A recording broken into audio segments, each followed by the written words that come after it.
चलें आज हमारे साथ लियारी की सैर करें। इस वक्त हम हैं मूसा लेन पे और अपने जो मेरे मैकेनिक है उसकी शॉप ऐसा खुली नहीं होती, तो कुछ ज़रा काम था, मैंने कहा चलें उसके घर का चक्कर लगाते हुए आते,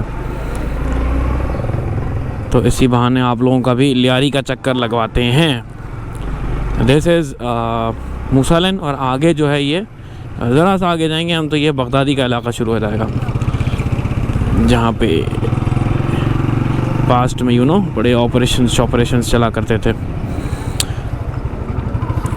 ऑब्वियसली ये हमारा जो है वो GR का ब्लॉग बन रहा है। ये देखें आप, खड्डों में पता ही नहीं है भाई, पता ही नहीं है क्या है क्या नहीं है।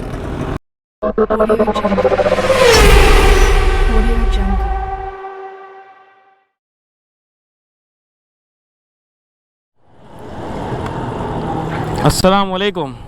ये देखें सामने कौन है, रेडी?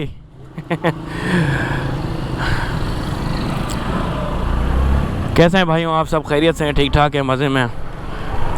आज थोड़ी सी अनयूजुअल जगह से हम व्लॉग स्टार्ट कर रहे हैं। ये है हम इस वक्त लियारी के इलाके में, बगदादी में। नहीं यार मुझे डर नहीं लगता।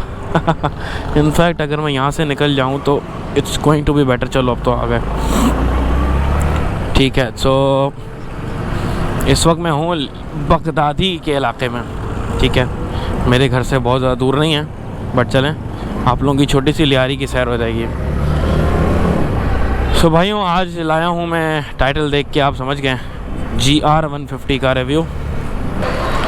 तो भाइयों अनफॉर्चुनेटली मैंने इनिशियल रिएक्शन की वीडियो नहीं बनाई, लेकिन मेरा इनिशियल रिएक्शन जो था ना वो मतलब ऐसा था कि ख़तरनाक, मतलब एंड बहुत ज़्यादा मज़े की लगी थी ये bike.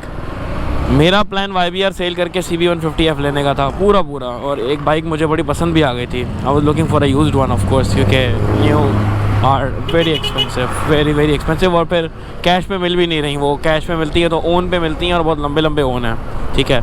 So not going in the debate for that. इसीलिए I was looking for a used option, और थोड़ा सा पुराना मॉडल ही देख रहा था मैं 2 साल पहले, बिकॉज उसमें अच्छी डेप्रिसिएशन होती है और मिल जाती है। किसी का नाजायज़ फ़ायदा नहीं उठाना था, बट एनीवेज लेट्स बिगिन। तो CB 150F मैंने तकरीबन फ़ाइनल भी कर दी थी, बट इत्तेफाक से एक GR 150 का मैंने जो है ना वो ऐड देखा था, तो आई थॉट व्हाई नॉट।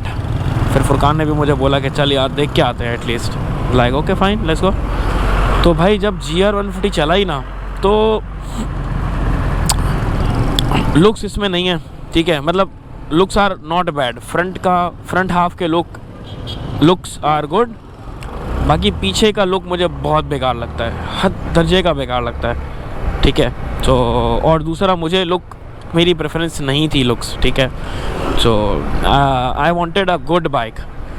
फिर जो है वो मैंने ये चलाई तो मुझे इतनी कंफर्टेबल लगी, इतनी कंफर्टेबल, और लिटरली ये जब स्टार्ट भी खड़ी होती है ना अगर सिर्फ, तो ये इतनी खामोश है, हो सकता है शायद आप लोगों को इसकी बाइक चलाने की इसकी आवाज़ भी ना आ रही हो शायद, ठीक है। जब मैं बोलता हूँ तो शायद आवाज़ भी ना आए। आगे खुले रोड पर थोड़ा सा हम एक पुश मार के देखेंगे, शायद आप लोग को आवाज़ आए, ठीक है।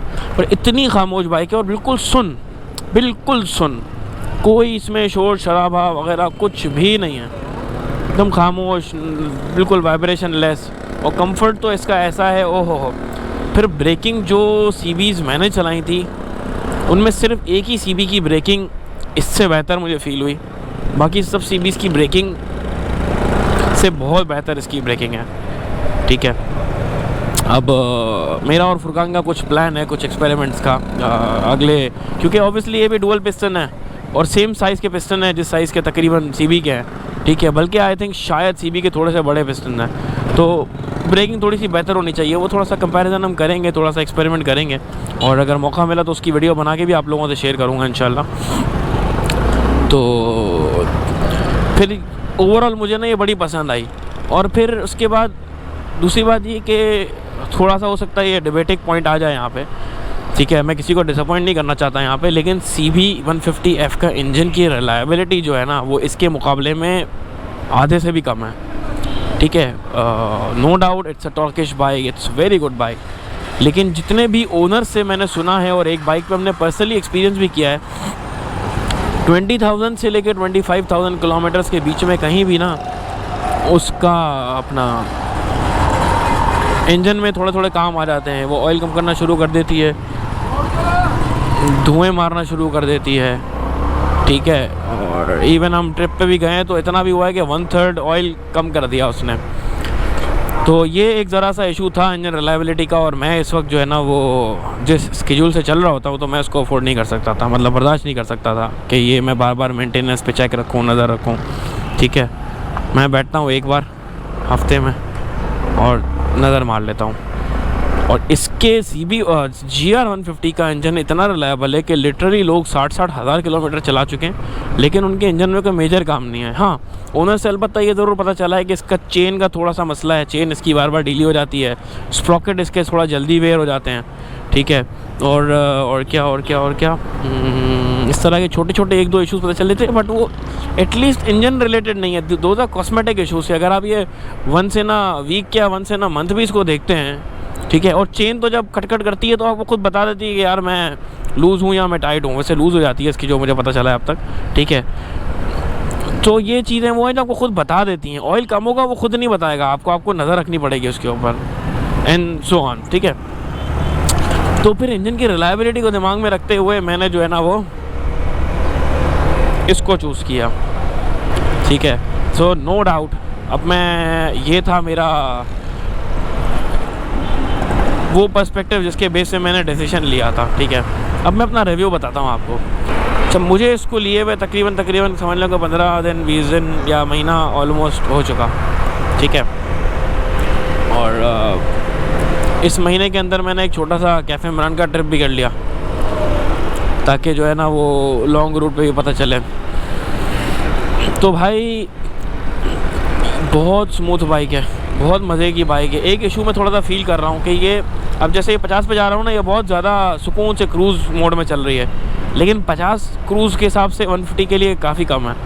मैं इसको 60 पे अगर ले जाता हूँ ना, 60-65 पे, तो ये थोड़ा सा टॉर्क पे आ जाती है और बिल्कुल कहते हैं ना वो पावर के अंदर चलना शुरू हो जाती है कि जैसे मैंने इसकी रेस छोड़नी है, उसका इंजन ब्रेकिंग बहुत ज़्यादा होती है, ठीक है। तो वो 60 पे नहीं है, एक जो आप रेस लॉक करके चल रहे होते थे, आपको वो फील आ रही होती है कि जैसे सुकून मोड में चल रहे हैं। तो 60 पे ये मुझे सुकून मोड में चलती हुई फील नहीं होती। ऐसा लगता है जैसे ये फुल एग्रेसिवली रेडी खड़ी हुई है कि भाई आप मुझे थ्रोटल दो और मैंने भागना है। और वाकई ऐसा होता है कि अगर मैं इसको थ्रोटल दूँ तो ये भाग जाती है फ़ौरन, ठीक है। खड्डों में पता भी नहीं चलता। मैंने लिया था इसके पार्ट्स की थोड़े से एक्सपेंसिव हैं, कोई शक नहीं है इसमें, लेकिन अगर आप उसको CB150F के पार्ट से कंपेयर करें तो मुझे बहुत ज़्यादा डिफरेंट भी महंगे भी फील नहीं हुए। 100 रुपये का 200 रुपये का फ़र्क आता है CB150F के पार्ट से, ठीक है। अब तो खैर सारे पार्ट्स की नीड तो पड़ी नहीं, बट इन केस पड़ती है और थोड़ा सा एक्सपेंसिव भी होता है तो ऑब्वियसली यार जब आप एक हाथी पालते हैं तो उसका खाने का बंदोबस्त तो बड़ा करना पड़ता है, ठीक है। पेट्रोल एवरेज अब तक मैं इसकी सिर्फ गोरख हिल के ट्रिप वाली कैलकुलेट कर चुका हूँ, दैट इज़ 28। सही है, बहुत अच्छी नहीं थी, लेकिन सिंस हाई RPMs पे चला रहे थे, कांस्टेंट हाई RPMs पे 100 पे लॉक, तो I don't think it's very bad, ठीक है। YBR पे मुझे 26 मिली थी थ्रू आउट द ट्रिप, 24, 25, 26, 24 इस तरह से, ठीक है। और इसके RPM में भी अगर आप देखें ना तो इसके RPM मीटर थोड़ा सा गंदा हो रहा है, ठीक है। तो इसका RPM मीटर जो है वो 10,000 तक है सिर्फ, ठीक है। और 9,000 पे रेड लाइन आ जाती है और ये बाइक समझ लें बेहतर है कि हम 8-8.5 हज़ार तक इसको ले जाएं। अब मैं आपको ज़रा सा एक एग्रेसिव अगर पुश मार के दिखाऊँ ना तो ये RPM ऐसे बढ़ता है इसका, मतलब चुटकी बजाएं आप, इसका RPM ऊपर आ जाता है। सो ऑब्वियसली ये बहुत ज़्यादा हाई RPMs पे चल रही होती है। अब मैं अगर फॉर एग्जांपल 60 स्पीड पे चल रहा हूँ ना यार, ये ठीक है, ये देखें आप RPM कैसे जा रहा है ऊपर। मैनूवरेबिलिटी बहुत अच्छी है, लो बाइक है, ठीक है। अब ये देखें तीसरे गियर में ये गया RPM, ये देखें, तो ये मोस्टली हाई RPM पे चल रही होती है। अब GS के अगर कंपैरिजन हल्का सा करें इसको, तो GS जो इतने RPM पे चलती भी है ना, तो GS में आई थिंक 12-14 हज़ार RPM से कुछ, if I am not wrong, मुझे एग्जैक्टली याद नहीं है, बट एटलीस्ट इतना पता है इससे ज़्यादा है। 12,000 ही हुए लेकिन इससे ज़्यादा है। तो वो थोड़ा सा ना रिलैक्स्ड फील देता है कि इंजन रिलैक्स होकर चल रहा है। हाँ, वाइब्रेशन बहुत है उसमें, बट इंजन रिलैक्स मोड में चल रहा था। यू नो, वो जो एक पावर, एक टॉर्किश सा फील होता है, वो पूरा थ्रू आउट द टाइम नहीं आ रहा होता। या तो वो बहुत ज़्यादा हाई आरपीएम्स पे आ रहा होता है, या बिल्कुल लो आरपीएम्स पे थोड़ा सा आ रहा होता है। तो इसमें वो समझ लें मिड लेवल से शुरू हो चुका होता है। लो एंड का टॉर्क अच्छा है, 2-3 चढ़ाइयों पे भी इसको मैंने चढ़ाया तो अच्छे से मज़े से चढ़ रही थी, ठीक है। Braking is good, jumps are good. इसकी ग्राउंड क्लियरेंस दिखने में बहुत कम लगती है, ठीक है। और ऑन पेपर मैंने देखी थी तो मुझे अच्छी खासी दिख रही थी। अब मैं वो ऑन पेपर वाली बात यहाँ पे करने नहीं लगा, क्योंकि वो एक बड़ा ख़तरनाक पॉइंट छिड़ जाएगा। बट मैंने अपने अब्बू को बिठा के तकरीबन इसके ऊपर अच्छे खासे स्पीड ब्रेकर को, बहुत तेज़ नहीं, ऑब्वियसली एक मोहब्बत होती है बाइक से, बट नॉर्मल स्पीड के अंदर स्पीड ब्रेकर के ऊपर से निकाली। और मुझे था कि यार ये लगती है नहीं लगती, एक सीरीज़ ऑफ स्पीड ब्रेकर से निकाली थी, छोटा फिर बड़ा फिर उससे बड़ा। तो अब तक तो ये नीचे एक दफ़ा भी नहीं लगी है। प्लस मैंने इसमें टायर चेंज कर दिया। इसका फ्रंट जो टायर था वो स्टॉक लगा हुआ था, और रेयर टायर ट्यूबलेस लगा हुआ था, बट उसमें इतने बड़े बड़े कट्स आए हुए थे और वो हवा भी कम कर रहा था। तो मैंने दोनों टायर चेंज कर दिए। और टायर्स कौन से थे उसकी मैंने पोस्ट भी लगाई थी कुछ दिन पहले। तो these tyres are performing really good, really very good, ठीक है। अब तक रोड पे उसको टेस्ट किया है, हल्के फुल्के मट्टी कच्चे के अंदर चलाते हैं तो बड़ा अच्छा चलते हैं, बट वैसे मैं इनको प्रॉपर कच्चे पे टेस्ट नहीं किया अब तक, ठीक है। So these tyres are also very good. अब नीचे होने, इस बाइक के नीचे होने का बेनिफिट, किसी भी बाइक का नीचे होने का बेनिफिट ये होता है, हाइट कम होने का, कि आप उसको ना इजीली वो कर सकते हैं। जब रश में होते हैं ना, पाँव नीचे रख के आराम से उसको आप लिटा सकते हैं, टेढ़ी कर सकते हैं। जितनी हाइट ज़्यादा होगी उतना बाइक को लिटाना मुश्किल हो जाता है ना, आपको बहुत ज़्यादा स्पेस चाहिए होता है। बट छोटी सी है, प्लस इसका हैंडल जो घूमता है वो लिटरली 70-125 की तरह अच्छा खासा घूम जाता है। 150 का तो बिल्कुल ही नहीं घूमता इसके मुकाबले में। YBR का फिर भी कदर बेहतर था, लेकिन ये कुछ ज़्यादा ही मतलब हैंडल घूम जाता है। तो ये ऐसे मतलब ट्रैफिक के अंदर आप चलाते हैं पता भी नहीं चलता। हाइट भी छोटी है और ग्राउंड क्लियरेंस अब तक मुझे तो बहुत अच्छी लगी है इसकी, ठीक है। ये कुछ बातें हो गई। Power is good. Top speed इसकी अब तक मैंने जो मारी है that is 100 kilometres per hour. 100 से ऊपर मुझसे नहीं गई। हाँ, गोरखिल के रास्ते में एक मतलब फुरकान ने ज़रूर ट्राई की थी, तो वो मैं उसकी CB पे 100 पे जा रहा था, तो वो 100 पे मेरे साथ चलते चलते, क्योंकि हम इंटरकॉम पे कनेक्ट बात करते करते जा रहे थे, तो ही वॉज लाइक हाँ 100 पे जा रहा हूँ, और बिल्कुल मेरे साथ ही था वो, ठीक है। CB की पावर बाय द वे से थोड़ी सी ज़्यादा है, सही है।